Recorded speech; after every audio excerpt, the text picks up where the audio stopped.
Você já sentiu que sua vida precisava de uma pausa? Que seu coração busca por respostas, mas não sabe por onde começar? Caminho da Fé, Descobertas na Estrada da Alma. Não é apenas um livro, é uma jornada, uma história real de superação, fé e transformação que vai inspirar você a dar o próximo passo na sua vida. Descubra como desafios podem se transformar em lições e como cada momento pode ser uma oportunidade para se reconectar com o que realmente importa. Este livro é para quem busca mais do que histórias. Busca propósito, busca inspiração, busca a si mesmo. Disponível em e-book e na versão livro físico. Comece hoje sua jornada de transformação. Caminho da Fé. Descobertas na Estrada da Alma. O que você está esperando?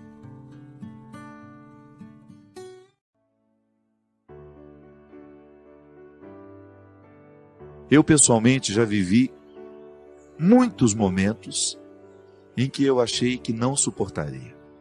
Primeiro porque eu sou dramático, né? Eu sou naturalmente dramático. Eu tenho, como diz Adélia Prado, uma capacidade enorme de dramatizar os mínimos acontecimentos. É uma característica minha, que eu aprendo a lidar com o dia a dia. Eu tenho aquela tendência de achar que não tem solução, mas não. Então, domando esse jeito de ser, eu fui aprendendo que eu preciso acolher aquilo que a vida está me oferecendo. E eu me surpreendi muito em situações que eu achava que estavam elas trabalhando contra mim, e de repente eu descobri que a partir delas, eu teria a oportunidade de ter acesso ao meu coração de um jeito muito novo. Eu pessoalmente acho que é muito positivo a gente conviver com pessoas, por exemplo, que nos ajudam a ter um acesso novo ao nosso coração. Quando nós estamos muito viciados pela forma como os outros nos veem, a gente corre o risco de se ver também de forma viciada. Porque o outro nos vê sempre do mesmo jeito. E isso às vezes paralisa a nossa capacidade de nos ver de uma forma diferente. Pode ser que você esteja viciado na maneira como você se vê, porque os outros que estão ao seu redor lhe veem sempre do mesmo jeito. E às vezes uma mudança, de repente você descobre uma pessoa nova, que lançou um novo olhar sobre você, que lhe fez uma pergunta fundamental, que lhe fez pensar naquilo que você antes não tinha pensado sobre você. É tão interessante quando nós cavamos na terra do coração e descobrimos que ali há novidades que foram vistas por uma outra pessoa que estava de fora. Como são preciosas essas pessoas na nossa vida, porque elas enxergam aquilo que nós ainda não tínhamos enxergado. Como Jesus fez na vida de muitas pessoas. Enxergou o que aquelas pessoas ainda não tinham visto. Encontrou dentro delas uma riqueza que elas ainda não sabiam se oferecer. E porque elas ainda não sabiam se oferecer, elas estavam privadas de poder também oferecer isso aos outros. Por isso, não tenha medo das suas dificuldades, não tenha medo das suas perdas, não tenha medo dos seus conflitos. Tudo isso que num primeiro momento pode parecer contrário a você, pode ser uma feliz oportunidade, um bom acesso àquilo que você ainda não sabe sobre você. Há uma força que ainda está oculta e que virá à tona à medida em que você permitir que a própria realidade conflituosa lhe ajude, lhe motive a buscar o que você não sabia possuir. Mas às vezes nós descobrimos que temos com o próprio movimento da vida, volto a dizer, através de uma perda, de uma mudança, que num primeiro momento parece nos assustar, mas depois se mostra absolutamente frutuosa, porque abriu a nossa mente, o nosso coração, o nosso jeito de sentir e de pensar, o ser que somos, e o ser que ainda podemos ser. Permita que a dificuldade de hoje, o sofrimento de agora, a lágrima deste momento, lhe conduzam à sua mais profunda verdade. Lá onde estão os seus valores, lá onde estão as suas qualidades, e que talvez você esteja esquecido delas. Lá onde estão as qualidades que, de repente, pelo seu jeito de viver, pela sua forma de construir a sua vida, a sua rotina, você acabou se esquecendo que possuía. Nada pode nos empobrecer mais do que nós possuirmos riquezas e não termos à disposição essas riquezas. Nada pode nos empobrecer mais do que sermos proprietários de grandes riquezas que desconhecemos. Dentro do coração há tantas riquezas, há tantas pedras preciosas, mas é preciso buscá-las. Não basta tê-las, é preciso utilizá-las. Não basta ter riquezas, é preciso saber instrumentalizar tudo isso. Às vezes, minha gente, nós precisamos só de acordar. E às vezes este acordar está intimamente ligado a uma mudança, a um desconforto que nós precisamos enfrentar. Eu gosto de dizer que o nascimento, ele não acontece uma única vez na vida. Eu vim ao mundo porque fui expulso pelo ventre da minha mãe, que, movido por uma sabedoria biológica, me colocou para fora. Chega, já passou o tempo de estar aqui. E que bom que eu fui expulso. E depois precisei enfrentar muitas outras expulsões do ventre da vida. Quando eu achava que já tinha encontrado o meu lugar, as contrações chegaram, os acontecimentos me expulsaram, e eu precisei ir buscar uma nova forma de ser o Fábio. E como isso nos enriquece?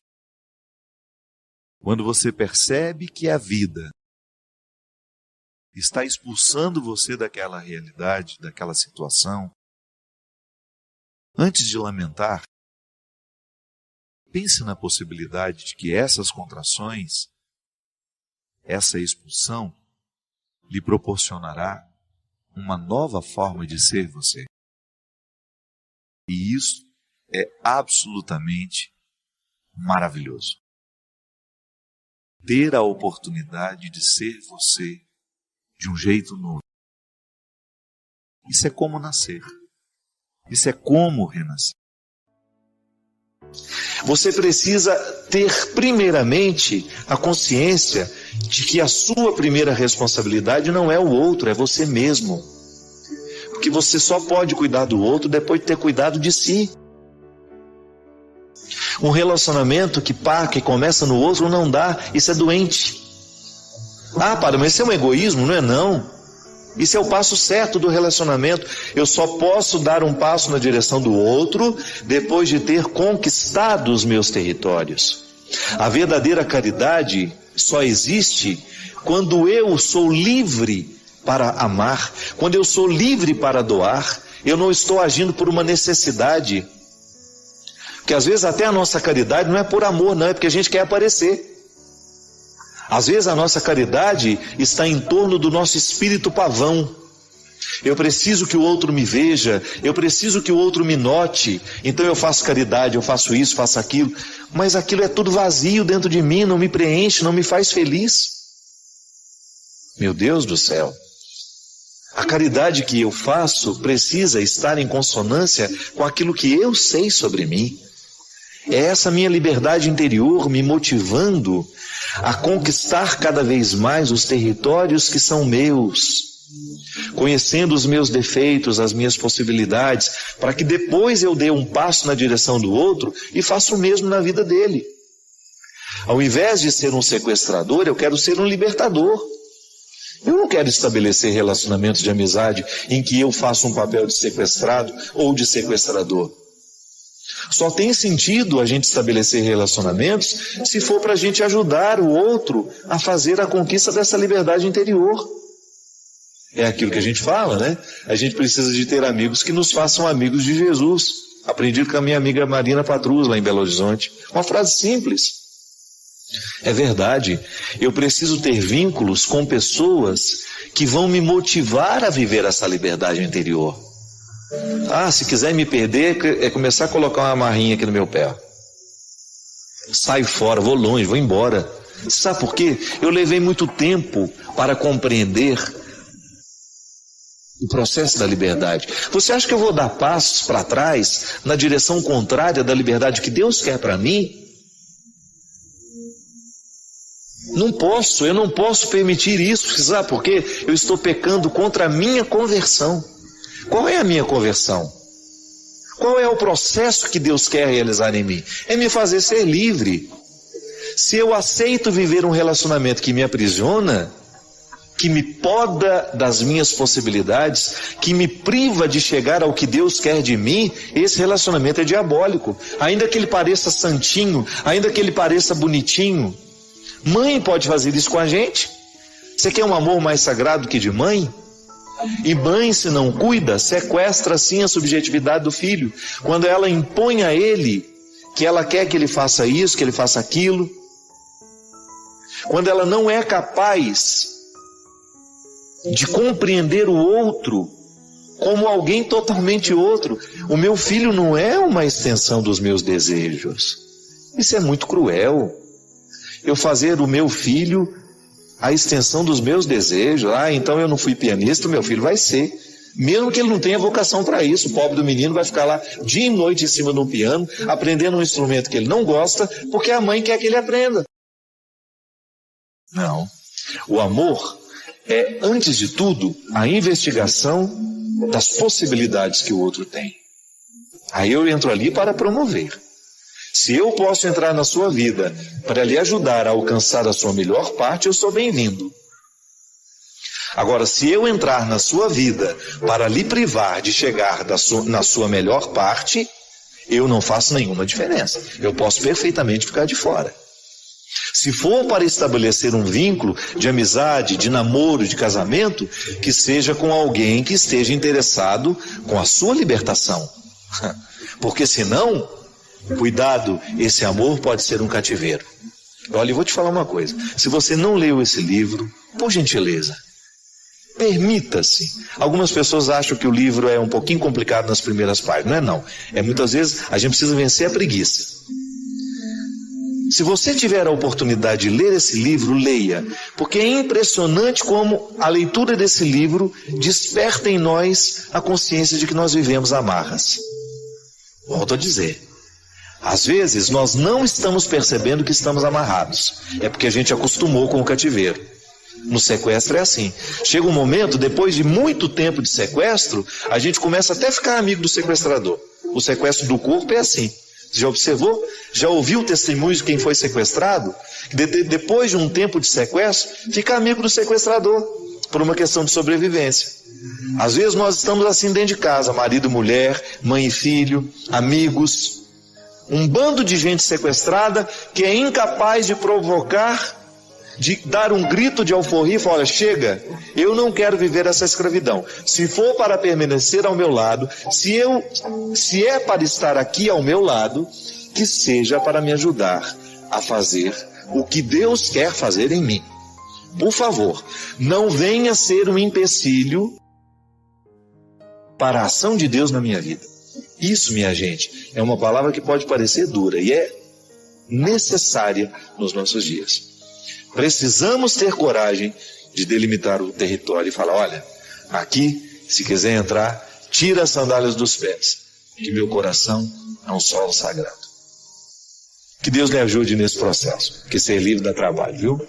Eu sei, estou vivendo o meu processo diariamente, e eu sei onde eu tenho que cortar, as arestas que eu tenho que cortar, as pessoas que eu tenho que manter uma certa distância, porque senão a gente fica território do outro. E o outro acha que tem o direito de fazer o que quer no coração da gente. Não é bem assim, não. Deus nos ensina que o nosso coração é um território sagrado e só tem o direito de participar desse coração aquele que estiver com as mesmas intenções que Deus tem para nós. Preste atenção nas pessoas que participam da sua vida. Se elas não têm as mesmas intenções que Deus tem para você, você precisa estabelecer o limite.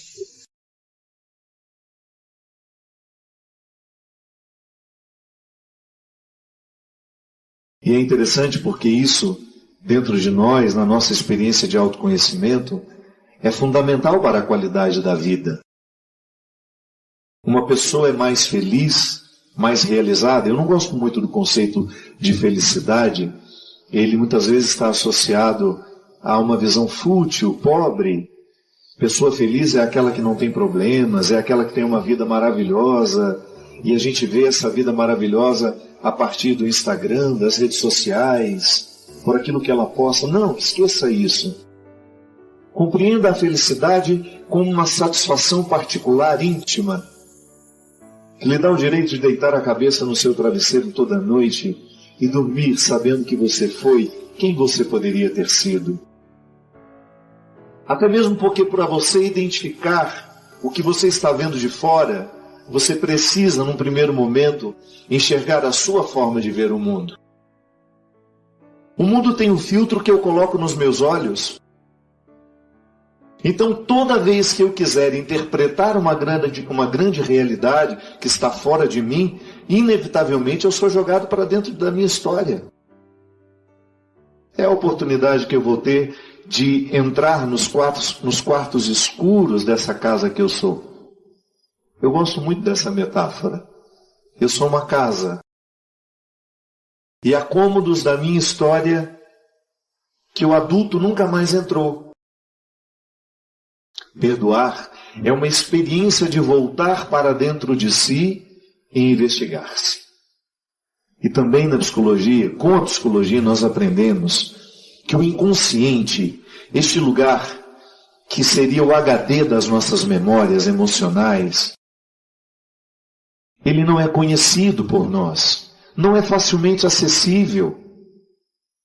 Acessar o inconsciente requer muitas técnicas, é difícil, mas o tempo todo ele nos manda recados, porque ele está atuante. Eu me lembro da regra que aprendi com a minha professora. Ela dizia, o inconsciente não é conhecido, mas o tempo todo é atuante. Não é porque eu desconheço que ele não atue. Não, ele atua o tempo todo. E ele está, de alguma forma, determinando as emoções de hoje. Pode ser que eu, menino, com muitos medos, com muitas realidades que eu não perdoei, esteja dando ordem ao adulto que sou hoje. Quando nós somos crianças, o nosso mundo é muito pequeno. Ele é muito restrito. As nossas possibilidades emocionais se limitam às pessoas que nos cercam. Você ainda não tem a autonomia de sair de casa e dizer, vou fazer amigos. Ou vou procurar alguém que me olhe de uma maneira mais positiva. Vou sair desse contexto de tantos traumas e vou tentar construir soluções com outras pessoas. Não. Você não tem nem autonomia de sair da sua casa. Você não sabe nem abrir e fechar a porta. Você sofre de uma indigência ainda física, de muita dependência das pessoas que cuidam de você. Então é claro que na infância nós somos muito facilmente traumatizados com os acontecimentos. E vamos guardando isso dentro de nós. Nada pode nos escravizar. Muitas vezes o adulto de hoje não é capaz de tomar decisões favoráveis, porque nós ainda temos algumas fases que não foram curadas. Muitas vezes o adulto de hoje não consegue viver o perdão e a reconciliação, porque dentro de nós existem crianças que estão muito machucadas e feridas. E não é inteligente manter essas crianças dentro de nós.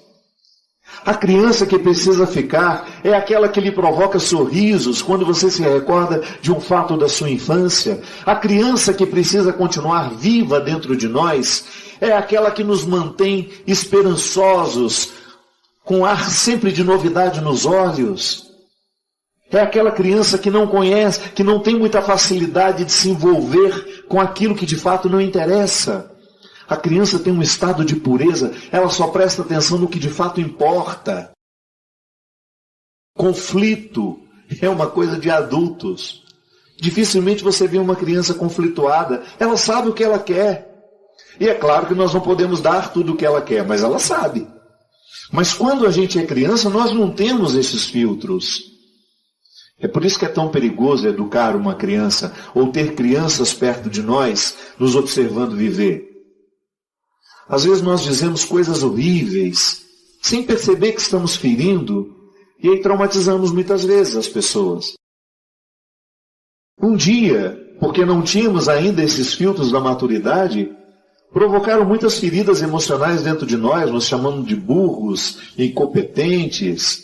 A gente assimilou aquela informação, ela veio de pessoas que nós amávamos, que nós admirávamos, não tínhamos os filtros para passar essa informação e desmenti-la. E registrávamos aquilo dentro de nós.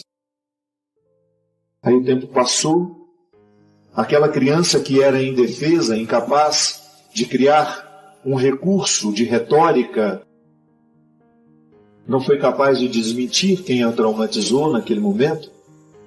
Aí de repente hoje, percebe em si uma sequência de inseguranças que nós não sabemos onde começa e onde termina. E a impossibilidade de ser quem eu posso ser hoje está numa parte da minha vida que não foi reconciliada, que não foi perdoada, num lixo emocional que eu não joguei fora, uma realidade que eu não soube metabolizar, internalizar, organizar, colocar no lugar. Sim, em muitos momentos da minha história, a dificuldade do homem presente está associada ao menino do passado. Quando nós éramos crianças, nós não tínhamos os filtros da maturidade. A gente acreditava em tudo em que nos diziam. Hoje, se uma pessoa diz que você é burra, se você tiver maturidade, você vai arregimentar tudo aquilo que você sabe da sua inteligência, e a fala do outro é apenas uma opinião, que pode lhe determinar a medida da sua imaturidade, à medida em que você for imaturo. Mas se você tiver uma maturidade, se você sabe que você é inteligente, que você tem competências, a acusação do outro vai soar apenas, pode até lhe magoar, lhe deixar chateado, mas não é determinante. Você tem um filtro por onde essa fala passa e não demora muito em você. Sim, se todos nós tivéssemos a oportunidade de pegar esse microfone hoje e dar o nosso testemunho, certamente nós teríamos aqui inúmeras falas, revelando lembranças que são doídas, situações que não couberam dentro de nós. Eu preciso de um terapeuta para poder conhecer essas fases que em mim precisam ser perdoadas? Pode ser que sim. Mas não deixe tudo nas mãos do terapeuta. Seja também o seu próprio terapeuta. Viva de forma terapêutica. Eu tenho tido muito cuidado de fazer com que as minhas amizades sejam terapêuticas. Sim, eu quero ter pessoas que me ajudem a chegar à minha verdade. Eu não quero ter pessoas que me alienem ainda mais do que eu já sou. Eu quero ter pessoas ao meu lado que me façam ter coragem de olhar que para mim é o mais vergonhoso.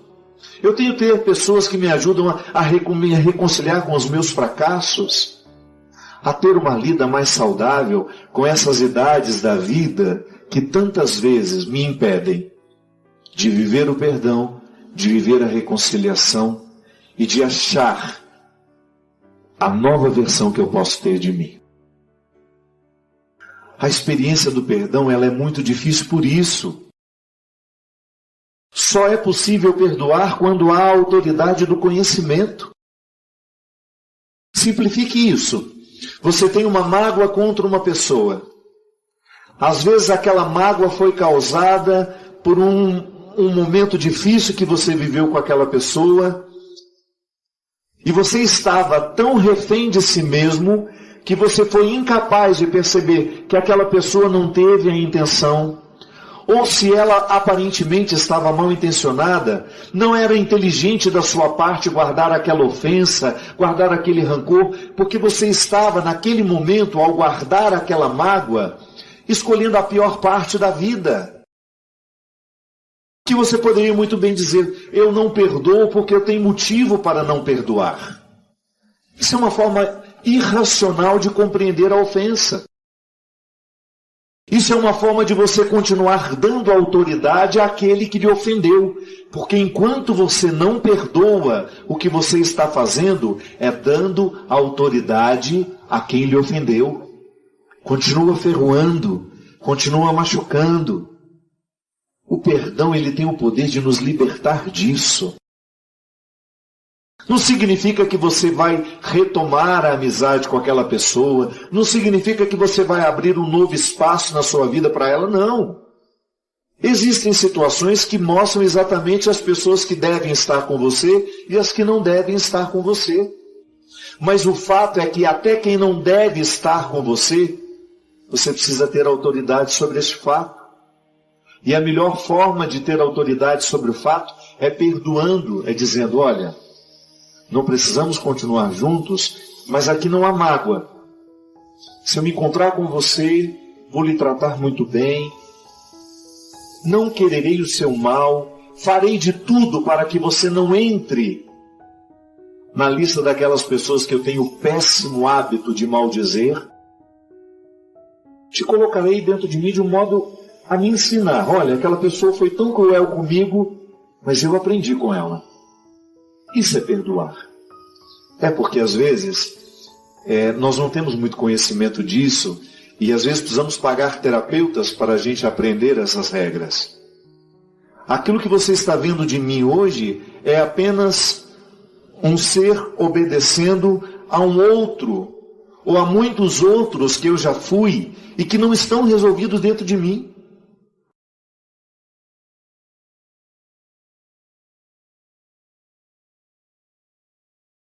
Coisas ruins acontecem com pessoas boas, coisas boas acontecem com pessoas ruins, e na hora que acontece, os bons precisam recrutar todos os elementos que os tornam bons, para que eles tenham condições de compreender a vida. Para a gente parar de chorar, sabe, o leite derramado, para a gente começar a olhar a vida com um pouco mais de coragem, com um pouco mais de exposição, com um pouco mais de maturidade.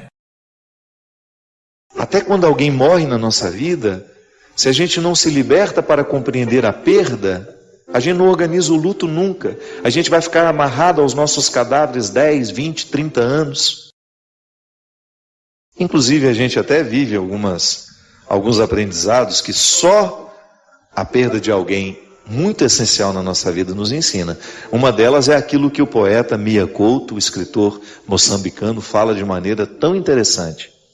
O morto amado, ele nunca para de morrer. Todos os dias você tem de conviver com aquela morte. Está vendo? É assim.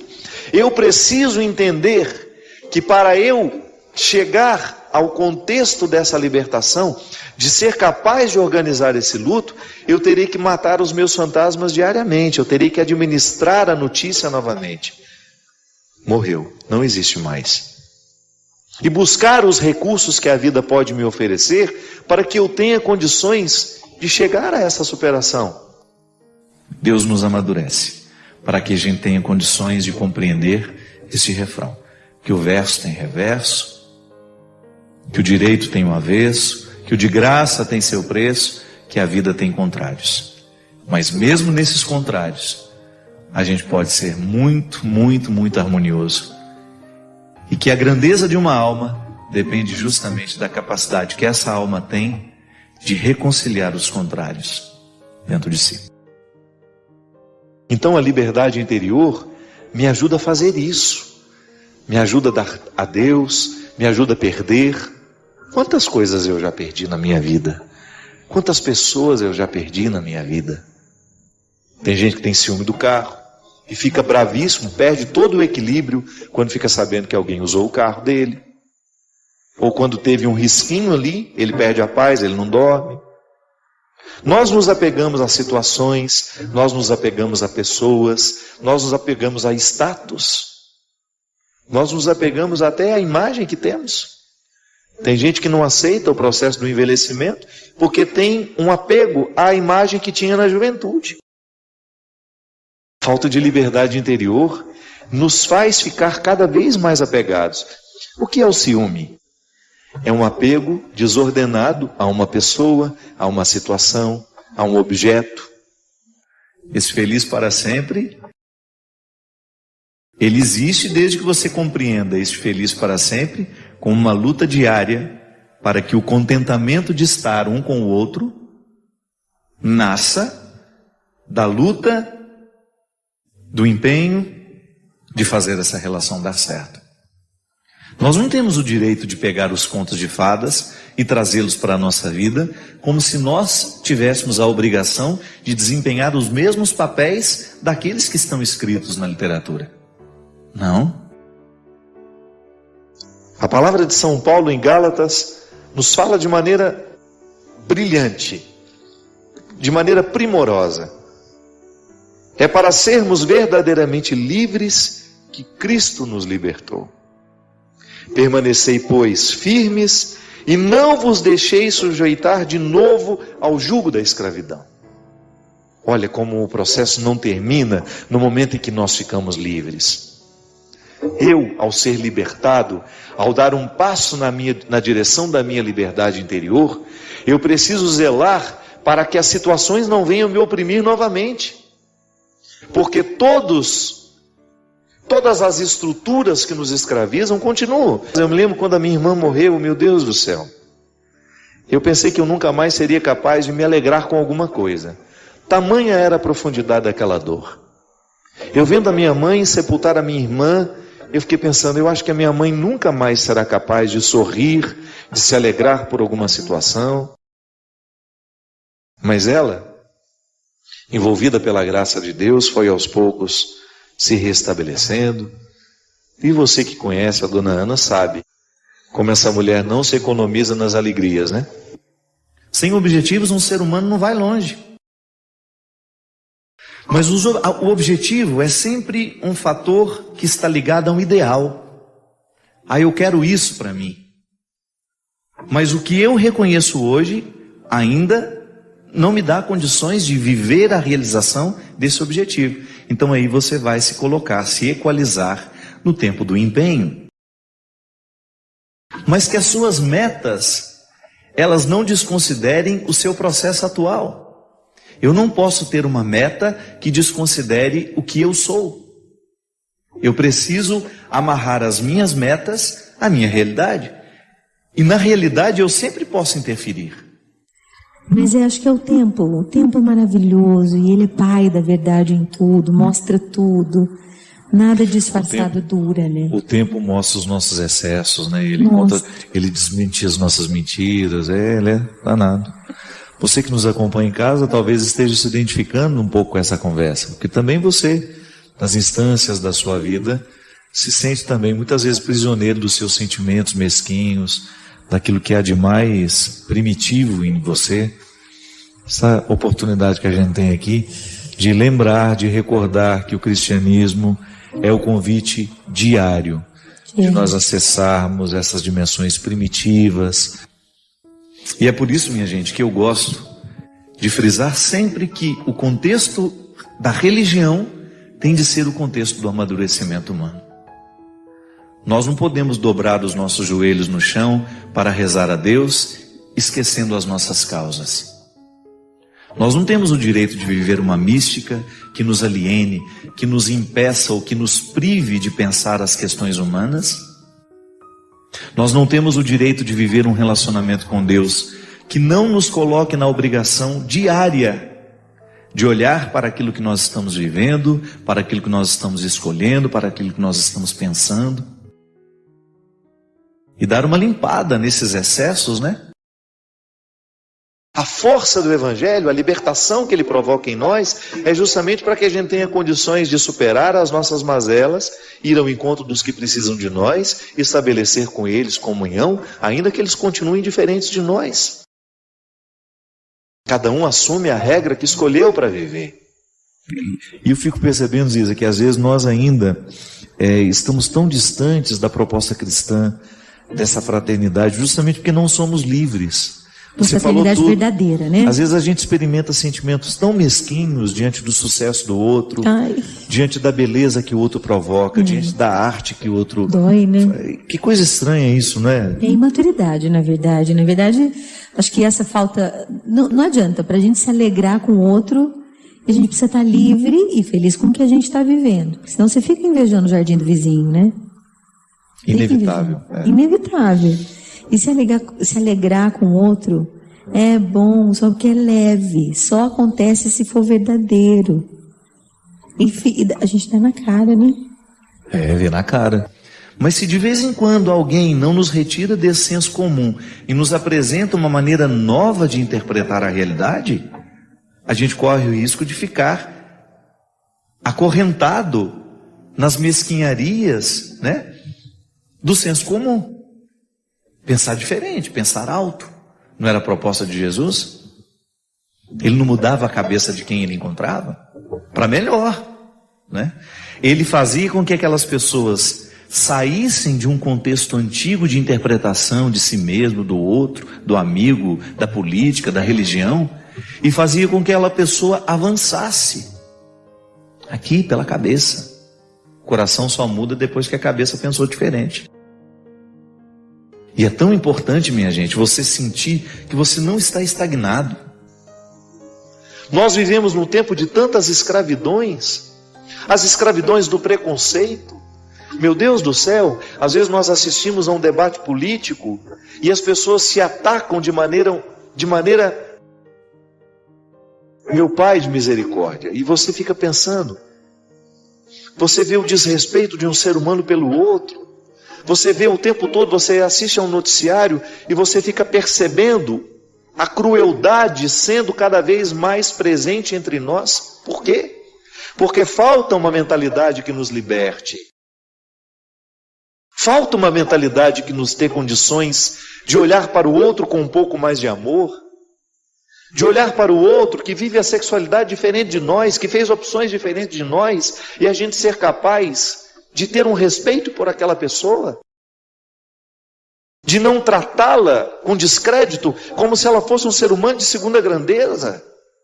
Hoje é aquele momento em que Jesus diz que se você quiser vir, você terá que abrir mão dos seus contextos para descobrir o contexto dele. Se traga você. Traga você, e a partir do momento que você se apresenta a ele, ele vai fazer uma grande obra na sua vida. Às vezes nós resgatamos o instinto tribal para poder nos justificar dos medos que a gente sente, das inseguranças que a gente carrega. Dá vergonha de admitir, eu sou ciumenta, eu sou insegura às vezes, eu tenho medo às vezes. A gente tem vergonha de dizer para a gente mesmo quem a gente é. E eu, de verdade, acredito e experimento muito que a misericórdia de Deus é um espaço maravilhoso para viver. É grande, sabe? É um lugar onde você entra e dá para respirar em paz e dizer, Jesus, olha que tipinho eu ando sendo aqui. Vamos conversar nós dois. Quero ser assim não, né?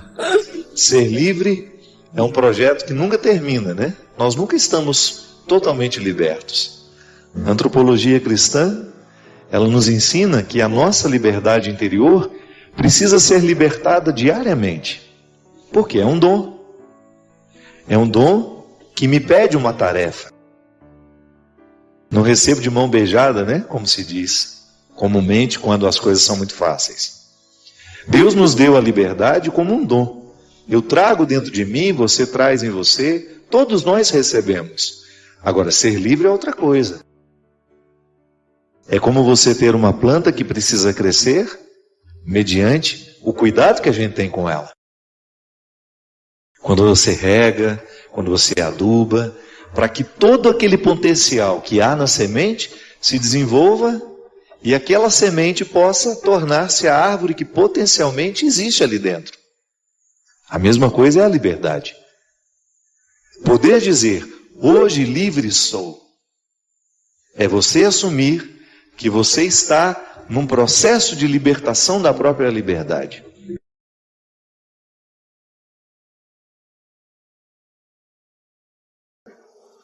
Gente, a destruição humana começa no momento em que nós começamos a colocar soldados para trabalharem contrários à nossa vida espiritual, à nossa vida em Deus. Não há um ser humano grande sem preparo. Nenhum ser humano pode ser capaz de dizer não àquilo que destrói, se ele não for grande, se ele não for preparado.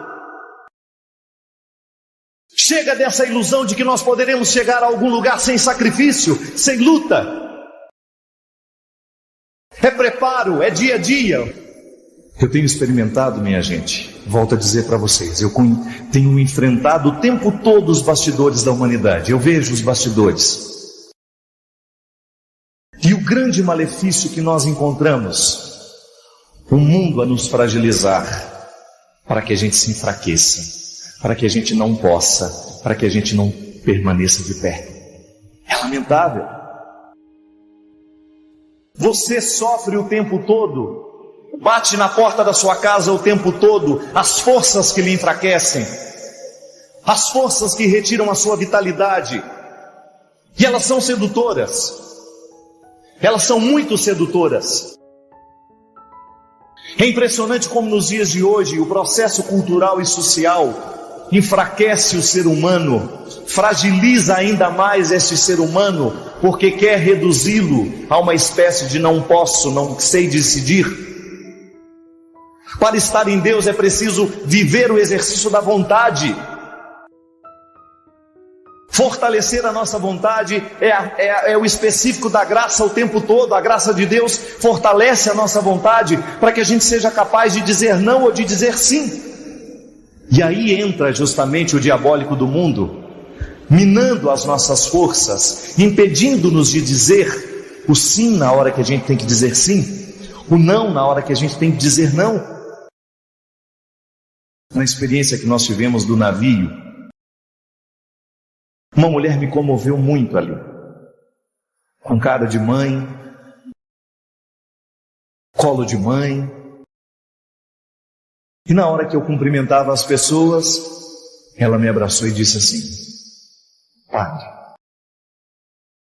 reza para que Deus me liberte do meu alcoolismo.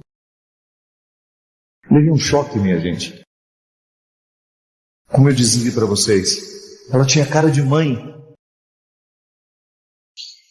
Aí ela me disse assim: tem sido um sofrimento muito grande, Padre. Eu não consigo me libertar do alcoolismo. Perdi um filho há um tempo atrás e desde então eu virei alcoólatra. Gente, eu fiquei tão impactado pela confissão daquela mulher, pela coragem dela, que é difícil a gente assumir as nossas fragilidades, né? Sobretudo o alcoólatra. O grande problema do alcoólatra é que ele sempre diz: eu posso parar na hora que eu quiser. Eu não sou alcoólatra. Eu posso parar na hora que eu quiser. Veja bem, mas um eu posso sem bastidor, sem luta. Por isso que ele nunca vai poder. Volto a dizer, o que nos autoriza a dizer tudo posso são os bastidores da nossa vida. Que aquela mulher com aquela coragem de dizer: eu não consigo dizer não ao álcool, Padre. Minha gente, eu não sou o primeiro a ouvir, nem serei o último. Tenho certeza absoluta que todos nós aqui, todos, sem exceção, conhecemos pessoas que estão na mesma situação. O vício, ele não tem outro objetivo senão minar a sua vontade, impedir a sua capacidade de decidir, colocar confusão na sua capacidade de decidir. E é impressionante o quanto isso vai fazendo com que a gente se transforme no objeto dele. O vício vai minando a nossa capacidade de dizer não àquilo que a gente precisa dizer não, e vai nos impedindo a capacidade de dizer sim aquilo que a gente precisa dizer. E começa cedo, minha gente. Retirar um jovem das drogas dá trabalho, porque ele não está acostumado a tudo poder. O que o vício fez com ele foi justamente o contrário. Fez com que ele esquecesse que ele podia. Jogou na miséria, jogou na sarjeta, humilhou, porque não tem gente como é humilhante você ver um ser humano embriagado. É isso que faz o vício com a gente. Ele nos humilha, pode observar. Será que aquela juventude tão bonita, mas humilhada, não percebe que alguma coisa está errada na sua escolha? Que não é bonito você permitir que uma substância tóxica, alucinógena, seja maior do que você? Homens e mulheres empilhados nas sarjetas, homens e mulheres jogados pelo chão como se fossem animais. Sem preparo. Retirar um ser humano dessa situação é difícil.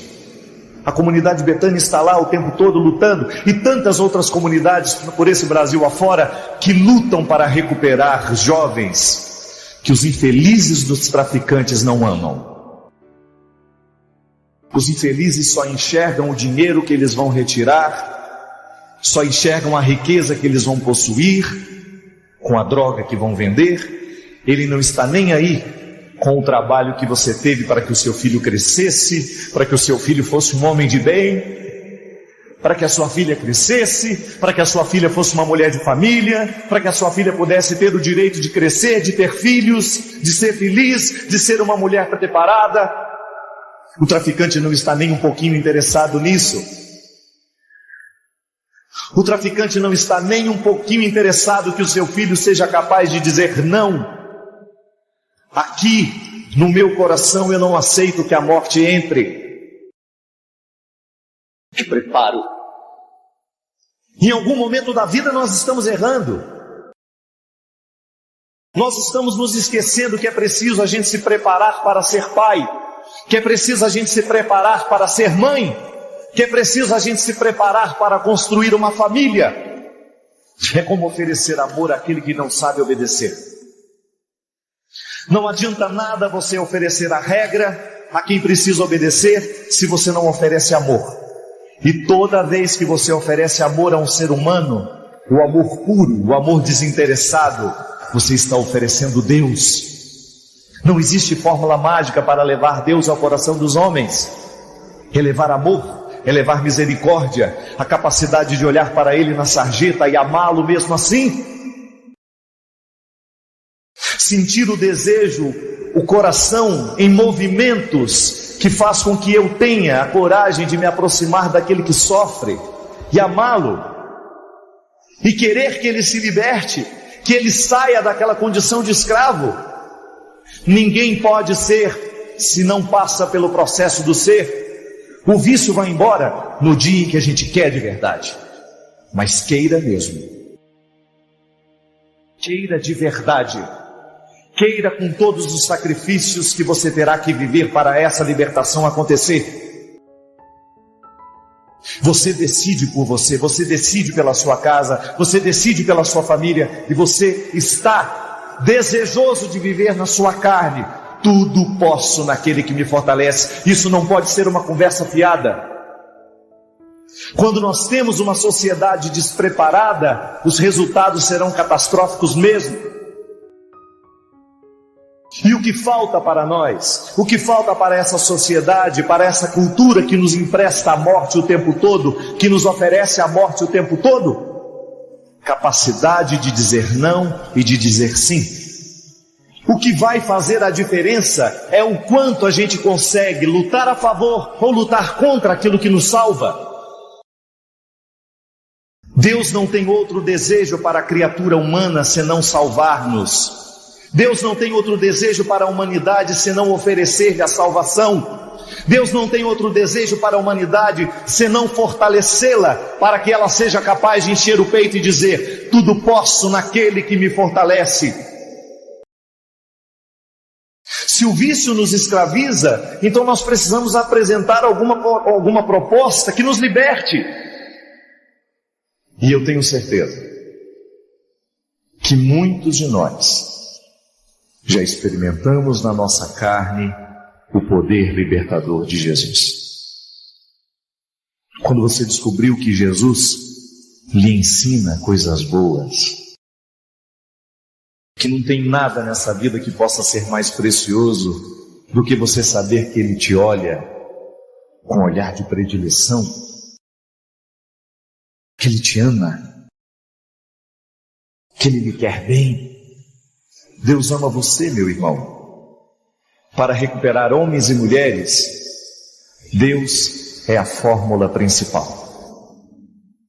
O resto é consequência.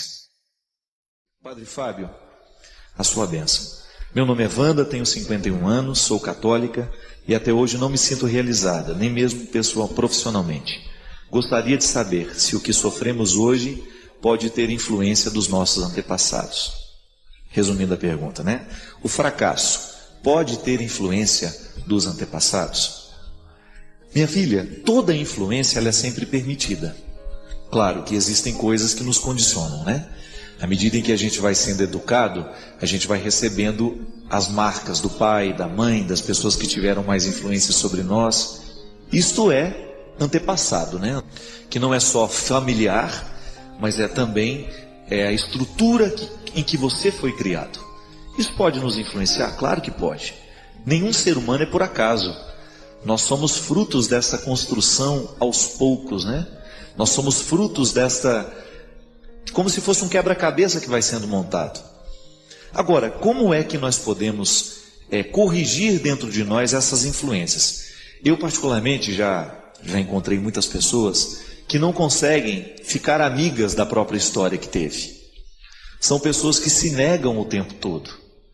Gente, o passado, ele tem que servir para nos orientar para uma vida boa hoje. A gente às vezes já tem que fazer a pergunta, né? O passado é que me pertence ou sou eu que pertenço ao passado?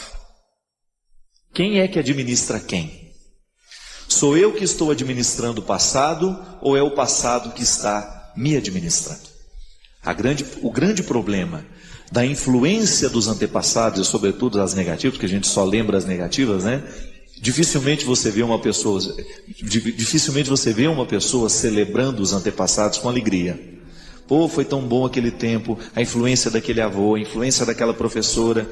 Geralmente a gente se recorda das influências que foram ruins, porque o ruim é aquilo que está fora do lugar, né? Então, reconciliar-se com este passado é tão importante porque o dia de hoje, ele depende dessa reconciliação. Eu gosto, já dei esse exemplo aqui uma vez, vou voltar a falar disso. Eu não suporto papel jogado dentro do carro. Eu sou quase neurótico com isso, né? O meu carro está sempre com tudo dentro do lugar, porque aquilo me irrita. Você entra dentro de carro, organizador de evento, então é uma tristeza. Você entra, tem 400 mil cartazes lá dentro, você não tem nem como entrar a pessoa. Ainda quando põe aquele cachorro com a cabeça para fora, aquilo é pior ainda, né? Um carro desorganizado, um quarto desorganizado, vou dar o exemplo do carro. Se eu entro dentro do meu carro e existem coisas jogadas ali, tem uma garrafa d'água que eu tomei semana retrasada.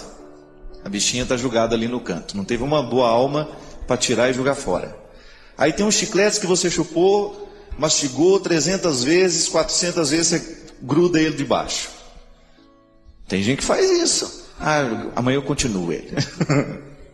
Tira, guarda, amanhã você continua. Tem prestação vencida de 4 meses atrás, está lá dentro ainda. Você pagou, naquele dia que você pagou, você não tirou do carro. Começa a lembrar. Tudo aquilo que está dentro do seu carro que é antepassado. Faz parte de um tempo que não é hoje. Minha gente, é impossível a gente se sentir bem num ambiente que está marcado por descuido, por situações que já deveriam ter sido cuidadas. Eu não dou conta de ver uma garrafinha de água que já foi bebida há mais de 4 dias atrás e ela ainda continua vazia, julgada ali no lugar onde deveria estar limpo. Na nossa vida afetiva é a mesma coisa, não é diferente. Se a gente não organiza os sentimentos de hoje, é bem provável que daqui 3, 4 meses isso venha nos fazer mal. É como a digestão, a gente tem que fazer a digestão emocional também das coisas. A influência do antepassado sobre nós, ela vai acontecer à medida que a gente não der um jeito na limpeza dessa história, entendeu?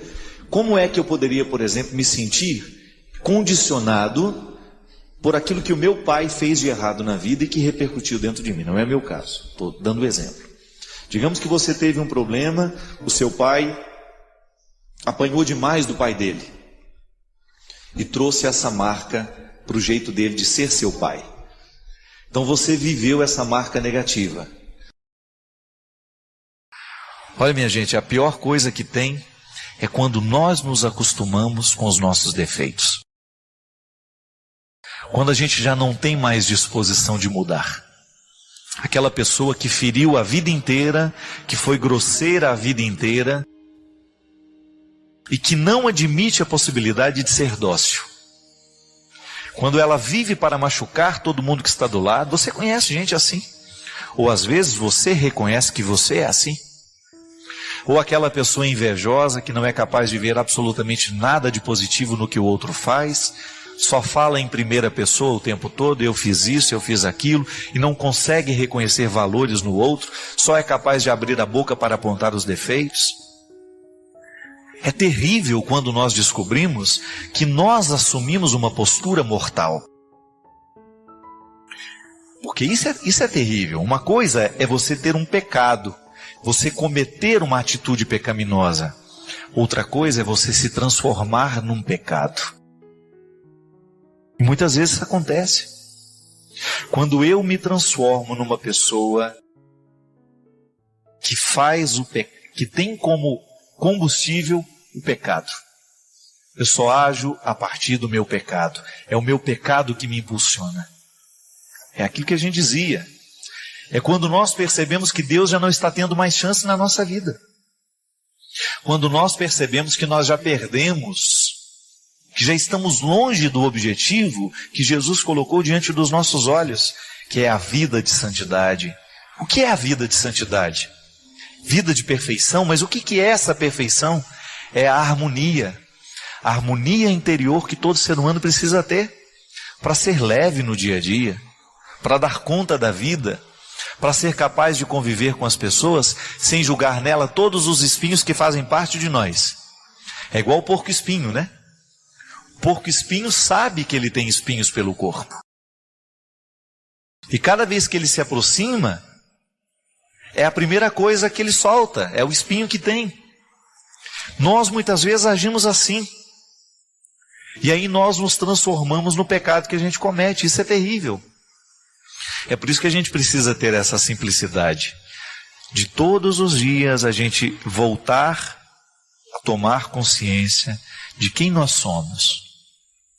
O que nós estamos fazendo com aquilo que nós somos? Quem a gente pode ser? E o que a gente está fazendo para poder chegar àquilo que a gente pode ser? Lembra que a gente falou que era um processo? É como uma caminhada. Eu estou aqui, preciso chegar aqui. Eu tenho metas, eu preciso ter metas. Eu não vou chegar aqui se eu fico parado o tempo todo aqui. É por isso que nós temos, não importa o tanto de defeito que a gente tenha. O que importa é o que a gente está fazendo com os defeitos que nós temos. É isso que vai distinguir uma pessoa das outras. Eu que vivi o tempo todo, boa parte da minha vida, eu vivi dentro do seminário. E eu posso dizer para vocês da minha experiência pessoal. Hoje, com a vida que eu estou vivendo hoje, com tudo aquilo que me aconteceu, com tudo aquilo que Deus me permitiu viver e experimentar, eu olho para algumas posturas minhas do passado que eu me envergonho. Eu fico muito envergonhado. Eu fico pensando, oh meu Deus, como é que eu consegui agir daquele jeito? Como é que eu consegui acreditar que aquele jeito de ser era correto? Como é que eu podia descobrir, como é que eu podia conceber um jeito de ser padre, um jeito de ser seminarista, um jeito de ser religioso naquela época? E hoje, minha gente, eu não tenho medo mesmo. Eu preciso dessa coerência. Eu preciso buscar o tempo todo esclarecer diante do meu contexto, que não é fácil. Eu tenho um contexto de vida extremamente complexo. Tem muita gente ao meu redor. Eu trabalho com muita gente. E nós precisamos o tempo todo clarear as nossas intenções. Graças a Deus eu estou rodeado de pessoas que estão muito comprometidas com o meu jeito de ser padre. É o jeito que eu tenho de sobreviver, de não cair, de não me perder. Mas você também vive a mesma dificuldade que eu. Num contexto diferente, numa realidade diferente, mas você também precisa ter a sua coerência. Como pai, como mãe, como irmão, como filho, como amigo. Não há ser humano neste mundo que esteja livre de buscar essa coerência. Toda vez que você quiser acessar a Deus, acesse-se.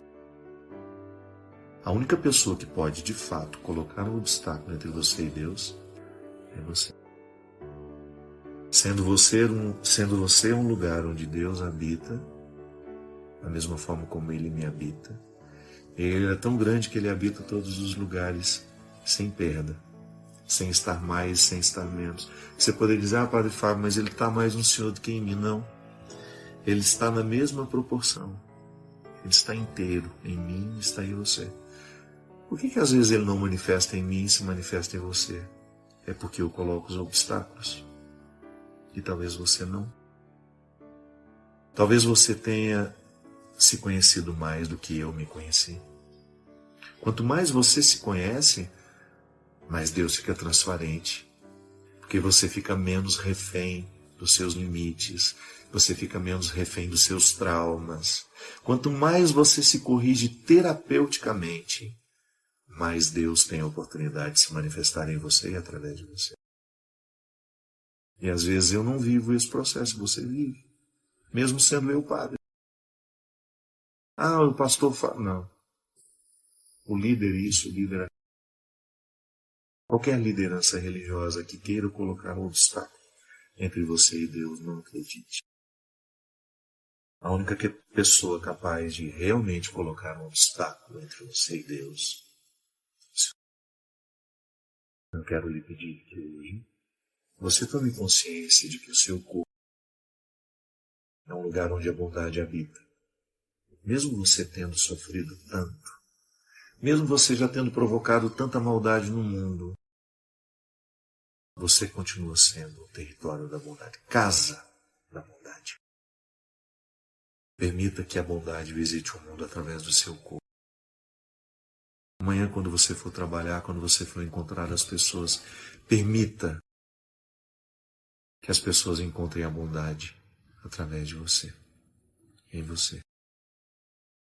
Permita que Deus ande pelo mundo através do seu corpo. Permita que Deus cure o mundo através dos seus gestos. Pense nisso. Nesses braços, nessas pernas, nessa boca, nesses olhos, nessa cabeça, Deus mora. Isso é lindo, minha gente. A gente viva isso. Nós somos um instrumento da paz. Nós somos um instrumento do amor. Nós somos um instrumento da verdade. Fazei-nos, Senhor, mas nós já somos. Só precisa acordar essa vocação que está em mim, que está em você.